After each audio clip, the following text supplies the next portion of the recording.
इचलकरंजी महानगरपालिका या निवडणुकीच्या संदर्भातनं शिवसेनेचे उद्धव बाळासाहेब ठाकरे या पक्षाची संघटना इचलकरंजी शहरामध्ये कशा पद्धतीने काम करते आणि येणाऱ्या महानगरपालिकेला कशा पद्धतीनं ती तोंड देणार आहेत अशा पद्धतीचं एक वातावरण इथलं पाहण्यासाठी त्या आमच्या पक्षाचे नेते आमदार सुनील प्रभू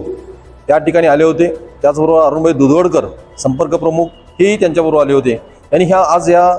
आमच्या मेळाव्यामध्ये इचलकरंजी आणि शिरोळ यांच्या ह्या भागातील सर्वच कार्यकर्त्यांची मतं जाणून घेतली। आज आम्ही पाहिलं आणि त्यांनी आम्हाला एक प्रोत्साहित केलं की येणारी महानगरपालिका आपण इथं कोणाबरोबर तडजोड करायची किंवा नाही करायची,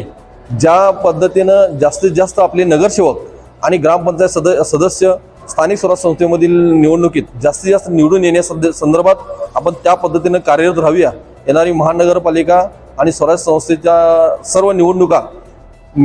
जास्तीत जास्त आपले उमेदवार निवडून येण्यासंदर्भात आपण प्रयत्न करून असे मी आशा व्यक्त केलेली आहे आणि आम्हाला अत्यंत आनंद वाटला की त्यांनी आम्हाला एक मुभा दिली किंवा आपण स्थानिक लेवलला आपण तडजोड करावी आणि निवडणुकीत जिंकावं। त्या कारणे किंवा शिवसेनेच्या कार्यकर्त्यांना मोठं बळ मिळेल आणि ते आपले सदस्य म्हणून आपल्या पालिकेमध्ये, जिल्हा परिषदमध्ये, तालुका पंचायतमध्ये जातील अशी आम्हाला एक आशा वाटते आणि आता नक्कीच त्याचा फायदा होईल अशी मी आशा व्यक्त करतो आणि त्यांनी येऊन आम्हाला मार्गदर्शन केलं त्याबद्दल त्यांचं धन्यवाद।